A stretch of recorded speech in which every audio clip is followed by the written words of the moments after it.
I went to see the doctor. He said I'm fine. You might want to go back and get your money back.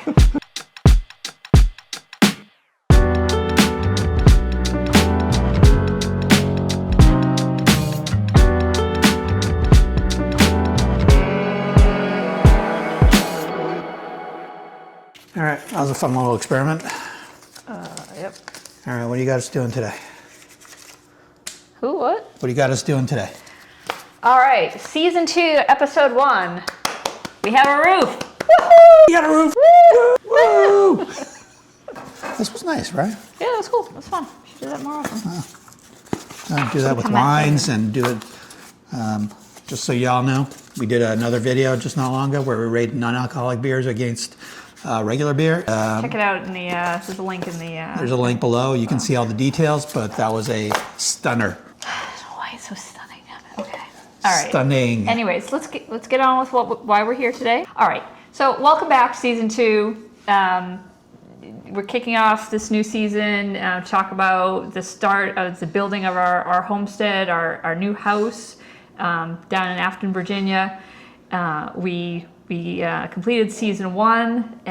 There's a whole season dedicated to just buying the land, harvesting the land, getting it prepared for what we're about to talk about in season 2.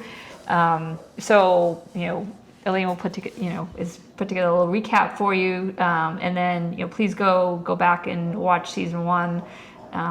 And or flip through it, whatever you want, but please take a look if you haven't seen it yet. It's a lot of fun. We had a lot of fun making it. Yeah. And now we're like what we consider like the real exciting part. We are in it. We are in it, and our house is about 2 months away from being completed after a unfortunate long unplanned delay. So last time we talked, we visited, we brought some stuff down for the landscaping, some of the stuff we have here in Massachusetts. So and we signed the paperwork. We finalized the paperwork, and we signed the paperwork to start the build. And then we left, and they started building. No, they did not. They did not. They did not. Lying.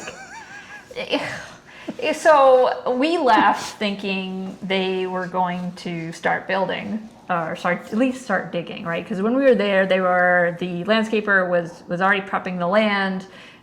He was de-stumping. He was smoothing things out.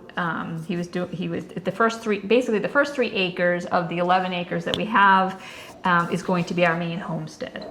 And we paid a landscaper to come in and start smoothing that all out so that once they started digging the foundation and then finalizing things, all he had to do is plant some grass, and we could kind of go in and get a head start and lay our beds and flower beds and vegetable gardens and chicken coop, and everything would be ready. So anyways, we left, right? Yeah. We left thinking, all right, we're good, because you know what? They said when we signed the paperwork, we were good. And there was a couple of little tweaks that we initialed that needed some modification. Nothing like big ticket items, nothing that was a major change order or anything like that. They were just little tweaks here, to a couple different things. Yeah. So we left thinking, okay, Monday they're gonna start. Well, guess what? They didn't. Nope. And for 3 weeks, every week I pinged the team. I pinged the construction supervisor saying, when are we starting? I got one excuse after another excuse after another excuse. Yeah. And we got excuse after excuse. And was it that they were finishing up another building? Or what was honestly, I can't remember. It had nothing to do with the other building. It had everything to do with, yes, that was one of the excuses. That was they were finishing something else up. And anyways, we just got a lot of excuses. And then finally, after the third, fourth time I asked what was going on, the construction supervisor says to me, the house hasn't even been released to me to even work on yet. You gotta talk to the team, the internal team. Why hasn't it been released to you?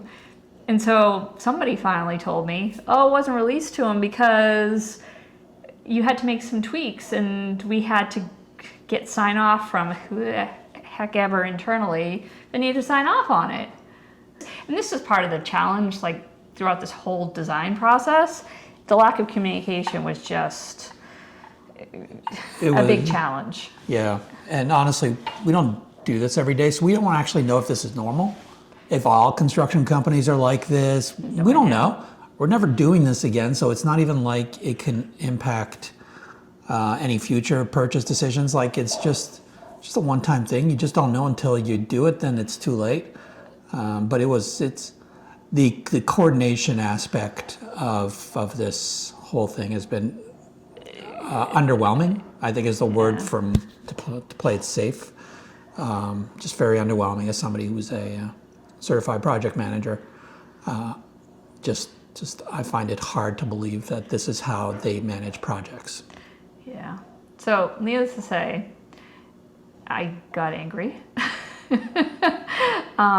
And I deal with senior executives all the time, and I decided to write a professional yet strongly worded email to the vice president of the building company saying, what the heck is going on? We've had enough. Like, why hasn't our project started? Explaining everything that was explained to us. Well, he went back internally, found out what was going on. Needless to say, our project started the following Monday.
The project started, the truck started rolling in, and oh my God, they started digging. Yeah. It was so exciting. It was so exciting to see them digging, and then putting up the foundation walls, and then the concrete trucks showed up, and they started pouring. Yeah. And the video It started around Thanksgiving? right before well, that's the other thing. It happened right before Thanksgiving, so things started happening. But so about a month after our visit, and right before the holidays. Right before the holidays. So that was a month lost for no real good reason. Yeah. Yeah, it's because you lose Thanksgiving, the day after Thanksgiving, Christmas Day, New Year's Day. And then you get into bad weather season. So they were cranking along. They were just cranking along. It was so exciting, and we started getting a date for like when we were going to be able to come down and do a pre-drywall inspection. So that was supposed to be this coming week, actually, in January. So third week in January, and then the day after New Year's, the Monday after New Year's, I think it was like January 6th. The mid-Atlantic, that area, got hit with a massive snowstorm. And we got our property, where we are in Central Virginia, about 3-4 inches of snow, which here in Massachusetts... Here's not a big deal. Down there, apparently the world stops. Everything stops, right? And then it rained, and then it froze. So basically our property became an ice skating rink. And it was right at the point in time when the crane was going to come to put the roof trusses on the house. Well, guess what? Because we're on a slope, they couldn't get the crane up the driveway. So, 2 weeks, another 2 week delay. 2 weeks delay. Because of the snow. storm. And the only way to get the snow off of the driveway and the crane up was to spend $1,000 on our landscaping guy, who had to basically plow off all the snow and all the ice and get everything down to the rock, down to the stone of the driveway, so that crane could get itself up to the top where the house is. Which, okay, it is what it is. Ka-ching, ka-ching, ka-ching. It's $1,000 for a few hours of snow removal work. Yeah, and then before that, we actually learned, like, during this whole saga, we were working on the well and the septic.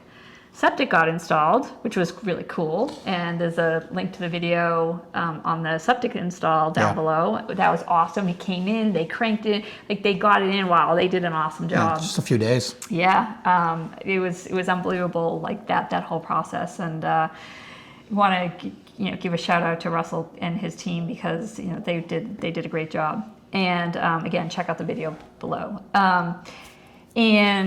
And then the well guy, that was a whole saga with the well guy. So we had to fire the original well guy that we contracted with because he wasn't showing up. And we got a recommendation for a new guy. We signed a contract with him. Well, he went to go check out the property and said, where your OSE, so that's the guy who designs well and septic, put the location of the well in a spot that he couldn't get his rig to, basically because it was too sloped.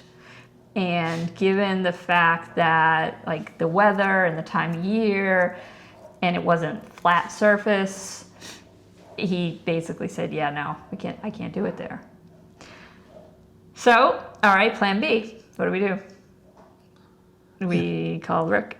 We called our landscaper. What else were you gonna do? And then we called the well design guy and said, all right, plan B, come up with another plan. So between the landscaper and the well guy, they found another spot that was higher up, more towards the road, but it was unfortunately closer to the cemetery that is our neighbor. And took him, because it was during the middle of the holidays, it took Steve a couple of weeks to get a new design in. And then with a new well design, you have to resubmit it to the health department. And so that design is now sitting with the health department. I'm waiting for them to reapprove it so that I can give it to the well guy so that he can go and dig.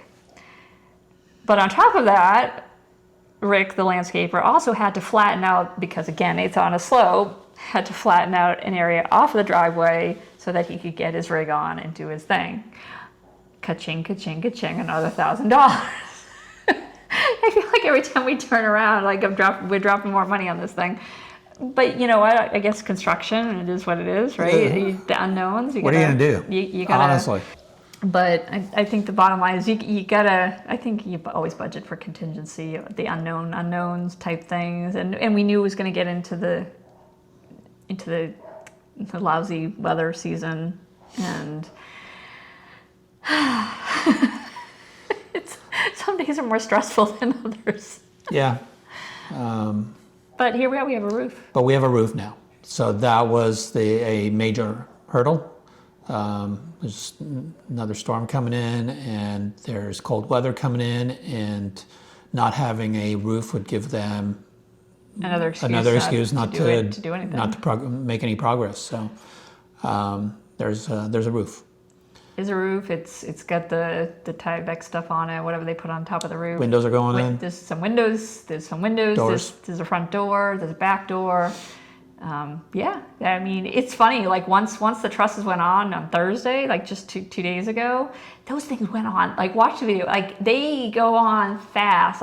They showed that I think the crane showed up at like 9 a.m. Yeah. They were done at 5 p.m. Like, and it was just wild. It's wild to watch. Yeah, it was shocking how fast it was. Yeah. So, and we're fortunate to have some security cameras down there, so we get to poke ourselves in every once in a while and see the progress. So it's kind of fun to watch, especially being so far away. Yeah. So anyway, so that's our exciting news. We have a roof. What's next? When are we going to come back and talk to everyone? We are going to be going down in a couple weeks. Hopefully 2 to 3 weeks. To what do they call it? It's the pre-drywall inspection. Pre-drywall inspection. So basically, we get to go down before they put the drywall on and make sure that like all the electrical plugs are where we want them, and if there's anything that seems out of place or anything like that, the windows are out of, like, I don't foresee it being a big deal, but they want you to walk through before they put the drywall on and start doing the finish work. So hopefully in 2 to 3 weeks we're headed down. We'll have a nice little video to show you the progress, inside and out. I'm so I can't wait. I know what's going on. See. Yeah, it's right now from what we can see, it's shockingly huge. For us, it seems a little bit bigger than but what you envisioned, but we're all excited. Yeah, that's great. So anyway, we'll see you in a few weeks. Please, again, if you haven't watched season 1, go back and watch season 1. Links are down below. Also, I have a blog that there's a link down below that talks a little bit in more detail about our journey through this, and I'll be continuing on it. The homestead journey and some other things that we've done along the way. So please tune in, please subscribe, yada yada yada, and it's all good. We're kicking it off. Yeah, let's go. All right, cool. Yep. Thank you. See ya. Bye. Bye.